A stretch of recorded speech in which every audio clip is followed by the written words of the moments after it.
तीन भाई एक बादशाह की कैद में आ गए और उनको ऑफर दिया गया, दीन बदल लो, हमारे दीन में आ जाओ, छोड़ देंगे। सख्त थे, जमे हुए थे, डटे हुए थे, कहा नहीं। कहा जल्लाद को बुलाओ, कोड़े मारो, कहा तैयार हैं। इतना नहीं, बादशाह इतने गुस्से में था, जल्लाद को बुलाया और कहा एक कढ़ाई लाओ, तेल डालो और खौलाओ। तेल डाल करके खौलाया गया। जब तेल खोलने लगा, इन तीनों में से बड़े भाई को उठाकर तेल में डाल दिया। चलते हुए तेल के अंदर जब उस नौजवान को डाला गया तो फौरन दम ज़दन में रूह निकल गई, शहीद हो गई। दो भाई देख रहे हैं, अपने बड़े भाई की मौत देख रहे हैं। ये हालात आ गए, ये बातें याद रखना। थोड़ी देर के बाद बादशाह ने दूसरे से कहा अब बताओ तुम्हारा क्या इरादा है। दूसरे ने कहा अब तो और भी तुमने सख्त कर दिया इम्तिहान, हम तो अपने नबी को धोखा नहीं दे सकते और ना ही मेरे शहीद भाई को। बादशाह ने दूसरे को उठाया और तेल में डाल दिया, खोलते हुए तेल में डाल दिया, दो शहीद हुए। तीसरा जो था वो 22 साल 25 साल के बीच का था। ये भरी जवानी है, अंगारा होता है। हर नौजवान को ये लगता है कि ये दिन हमारे ऐश के हैं। दुनिया में जहां चमकती हुई चीज को देखता है दिल दे बैठता है, माँ बाप से भाग जाता है, घर बार को छोड़ देता है, उसको हर अच्छी चीज बुरी लगने लग जाती है। ये उम्र बड़ी खतरनाक मंजिल पे आ जाती है नौजवानों, जो इस उम्र में बच गया इंशाअल्लाह वो आगे भी बच जाएगा, आगे भी बच जाएगा। 22 साल का खड़ियल जवान है जिसके सामने उसके दो भाइयों को खोलते हुए तेल में डाला गया, उसकी कैफियत क्या होना चाहिए। अब पूछा गया तुम्हारा क्या इरादा है।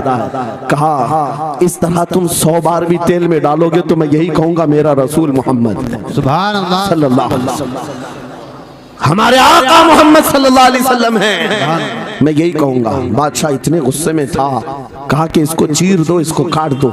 वजीर था बादशाह का चालाक, उसने कहा इसको कत्ल कर देने मार देने से कुछ होगा नहीं, मुझे 1 महीने का टाइम दे, इसको चेंज करके लेके आऊंगा, अगर नहीं लाया तो मेरी जिंदगी दांव पे लग जाए। बादशाह ने कहा ले जाओ, 1 महीने का टाइम है, इसको बदल करके लाओ। वजह यह थी कि उस वजीर के घर में बड़ी खूबसूरत लड़की थी जिसके रिश्ते के लिए बड़े बड़े बादशाहों के शहजादों के पैगामात आते थे। वजीर ऐसा था कि इस एक नौजवान पर अपनी पूरी मेहनत सर्फ करना चाहता था। घर लाया, कमरे में रखा, अच्छी ग़िज़ाएं दी, कहा मैं तुझे मारना नहीं चाहता, कुछ नहीं, तू अपनी जिंदगी में मस्त रह। उस नौजवान ने कहा ठीक है। उसके बाद अपनी बेटी को लगा दिया, ए बेटी तेरे पास तेरे बाप को बचाने के लिए एक ही काम है, इस जवान का दिल जीत करके ले आ, बादशाह से जो चाहे तुझे दिला दूंगा। उस लड़की ने कहा ये तो चुटकी का काम है मेरा। जिसके पास हुस्न होता है उसे ऐसा लगता है हर किसी को अपने दामे फरेब में फंसाएगी। इतना आसान नहीं है, हर कोई लट्टू नहीं होता। रात को जब ये लड़की आती, नौजवान मुसल्ला बिछाता, सजदे में चला जाता, हर वो खड़ी रहती बैठी रहती, खड़ी होती बैठी होती, रात गुजर जाती, वो ओंग ओंग कर चले जाती। कितने दिन हो गए रोजाना वो बात तक नहीं करता, सर तक नहीं उठाता, उसका सजदा लंबा ही होता चला जाए। जब वो चली जाए सजदे से उठ जाए, महीना गुजरने को आया, तंग आ गई। कहा उस जवान को, ए नौजवान, ए पत्थर दिल के लड़के, जरा उठकर एक बार मुझे देख तो ले। मेरे हुस्न को देखने के लिए बादशाहों के शहजादे बेचैन रहते हैं, बड़ी बड़ी जगहों से मेरे निकाह के पैगामात आते हैं, मगर मेरे बाप की इज्जत की सलामती के लिए मैं तेरे साथ लगी हूँ। क्या बात है, तुझे गुरूर कितना है, मुझे देखता क्यों नहीं।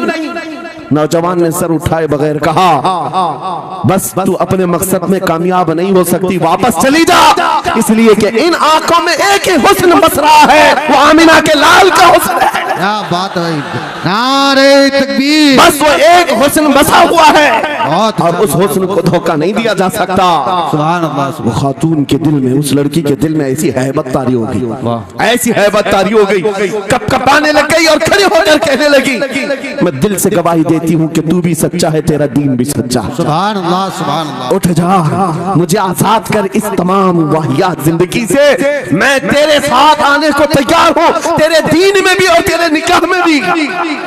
नौजवान खड़ा हुआ, कहा कि ये ईमान लाई हुई उस खातून ने कहा मैं तेरी बेड़ियां खोलती हूँ, मैं यहाँ से जाने का रास्ता फराहम करती हूँ। दुनिया जिसको फंसाने के चक्कर में थी, अक्सर ये देखा गया है वो खुद अपनी गर्दन मुस्तफ़ा के कदमों में देने को तैयार। क्या बात है। शर्त इतनी है कि मोहम्मद से वफा तूने, तो हम तेरे हैं। ये जहाँ चीज है क्या अल्लाह कलम तेरे हैं। सुभान अल्लाह। सब तुम्हारा हो सकता है, सब तुम्हारा होगा। बस जिंदाबाद, मरहबा। मेरे अजीजों, अब सुनो आगे की बात। कलियू भी फरमाते हैं इन जवानों की हिकायत क्यों सुना रहा हूं, ये आने वाले हालात, आने वाले हालात हैं। कहते हैं रात की तन्हाई में उस खातून ने उस नौजवान की बेड़ियां खोल दी, हुजरे का दरवाजा खोल दिया और उसको लेकर के निकल गई। कहा रास्ता मैं बताती हूँ, सल्तनत की सरहदें मैं उबूर कराती हूँ, फिर तेरी मर्जी, अगर मुझे साथ रखना है तो ले चल अपने दयार में, या फिर छोड़ना है तो छोड़ दे। उस नौजवान ने कहा कि ठीक है साथ चलो। रात के वक्त ये दोनों तन्हा साथ चल रहे थे। ये भागे हुए लोग नहीं है, ये ईमान पर इस्तिकामत वाले लोग, सुभान ये हुस्न पर फिदा होने वाले लोग नहीं। रात के वक्त जब चल रहे थे, आधी रात गुजरी हुई थी, अचानक घोड़ों के दौड़ने की आवाज आई। बहुत अहम बात कर रहा हूँ, घोड़ों के ताप की आवाजें आने लग गई। अब ये दोनों डर करके एक दरख्त के पीछे छुप गए। उन्हें लगा बादशाह को खबर हो गई, बादशाह ने हमें पकड़वाने के लिए पूरी फौज भेज दी है। वजीर को भी पता चल गया होगा। ये डरे सहमे हुए दरख्त के पीछे छुपे हुए थे कि अब क्या होगा इसके बाद।